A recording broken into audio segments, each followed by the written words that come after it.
Hey Canucks fans, might we see the return of another Tyler to the Canucks lineup tonight? I'm Clay Emo, I'm at Canuck Clay on Twitter, I'm at Clayton Emo on Instagram. I'm the founder of the GLCPC, the Good Looking Canucks Positivity Club. This is my Canucks take, all in one take. It's Clay's Canucks commentary for Sunday, August the 30th. This is where you get Canucks insight that's positive and timely. It is Game 4, it is Vancouver, it is Vegas, it is 7:30 tonight. A chance for Vancouver to even up the series. Thanks to everyone who joined me for my live stream last night. I was actually pleasantly surprised that it wasn't as negative or as, it wasn't as negative or as critical as I thought that it may have been. In fact, people were cautiously optimistic, maybe hopeful is a better word, that the Canucks will indeed be able to tie things up tonight when they, like I said, when they play Vegas. Once again, the tail end of the first of potentially two back-to-back series in two back-to-back sets in this best of 7 series. So with regard to last night's game, Vegas was good. They weren't amazing. I think Vancouver played they played okay. They didn't play awesome, but they certainly played better than they did in Game 1. They didn't play as well as they did in Game 2. And then it showed on the score sheet, obviously, that Vegas was the better team in winning 3-0. But I thought the Canucks' effort was there. They have to try a little bit harder to get into the dirty areas for sure. We know that a lot of their goals, their 5 goals on Tuesday in that Game 2 victory, were because they got to the front of the net or they got to the side of the net. They were in the crease, making it harder for Robin Lehner. So let's talk about the Vegas Golden Knights first. With Vegas, prior to the series starting, Coach Pete DeBoer said that he had a plan for his goaltenders and that he would use both of them. I'm not sure if you can go to Fleury though tonight because Lehner has shut out the Canucks 2 out of the past 3 games, and especially he's feeling confident. I'm sure he's in the heads of some of the Canucks shooters perhaps, and you can't go away from Robin Lehner tonight. So I fully expect it to be Lehner tonight, even if that wasn't the original plan back when they looked at either the original series or the revised series. So I expect to see Lehner in the net for the Golden Knights, and I expect to see Jacob Markstrom in net for the Canucks. As I mentioned last night, the 3 goals weren't his fault. The first one was a great play by Alex Tuck. I think someone's got to check that guy through the middle, but it was a good shot.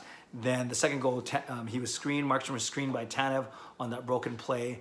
And then the third goal was the power play goal that started the third period. Markstrom, a wicked shot. All 3 shots were over Markstrom's shoulders to one of the top corners. So they're really good shots. They pick corners.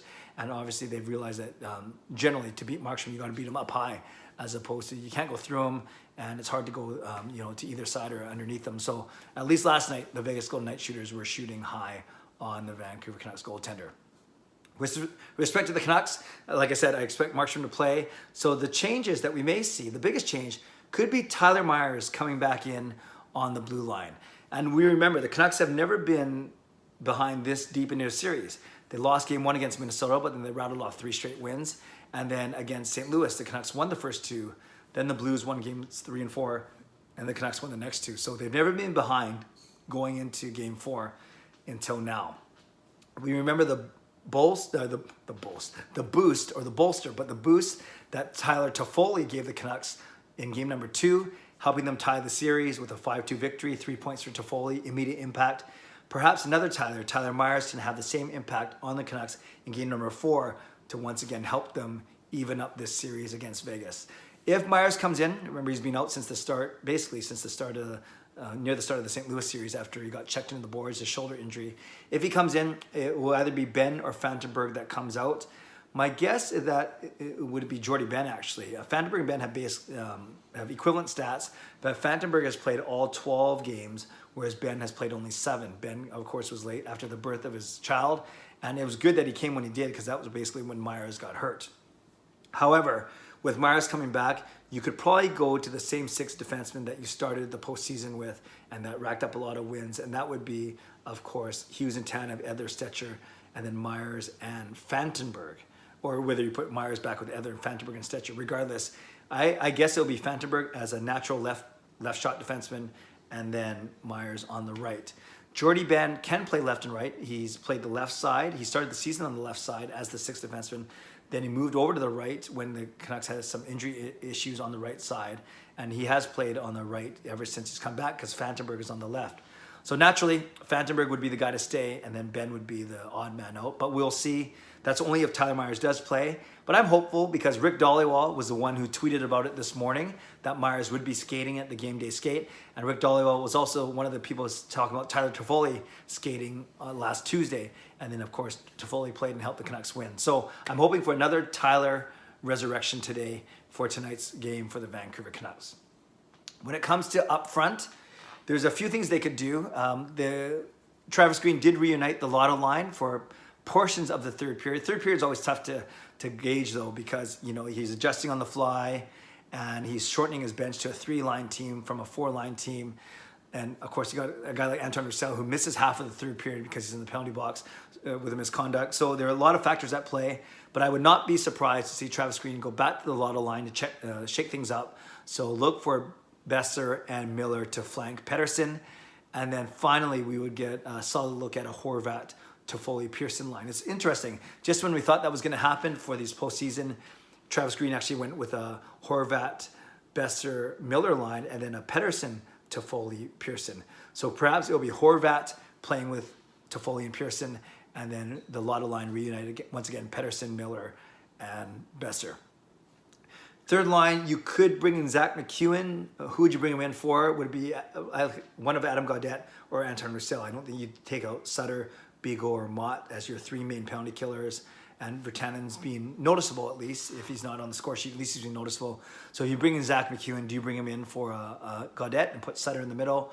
Or do you put him in for Roussel? I could see a third line of Sutter, Roussel, and Virtanen, for instance, and then a fourth line of Beagle, Mott, McEwen, if McEwen does indeed come in for someone like Adam Gaudette. So we'll see if that's also a change that the Canucks make.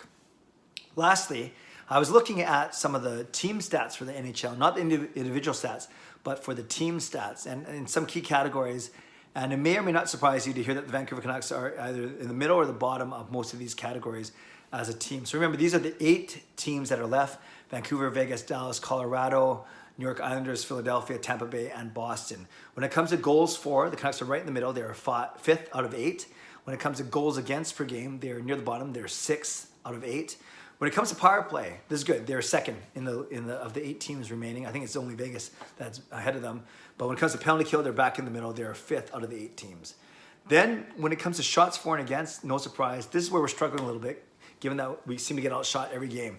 Shots for, we are 7th out of the 8 teams. And shots against, we are dead last.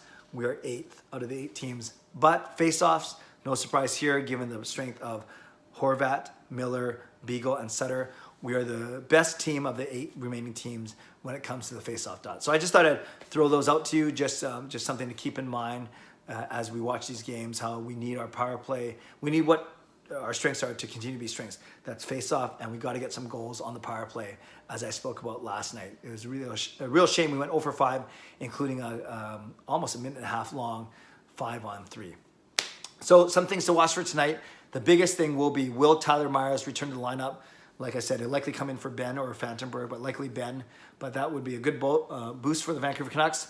And we remember what happened the last time they welcomed a Tyler into their lineup. They tied up the series with Vegas, and they hope to do so again. So again, tonight, 7:30, I hope you're able to watch it. I hope you're able to join me for my post-game live stream about 10 or 15 minutes after the game. And if we test my theory that these live streams do better when the Canucks win and when it's not on a Friday or Saturday night, I expect with the Canucks win a big crowd tonight as we kick off yet another week of work or school or whatever you may be doing. So I hope you join me. I hope you have a great Sunday, and I hope you stay safe. I hope you stay healthy. I hope you take care of yourselves and take care of each other. And I hope that you subscribe if you haven't subscribed already, and you like this video if you'd like to. Enjoy the day. Enjoy the game. I'll see you after the game on YouTube for my post-game live stream. God bless, and go Canucks go.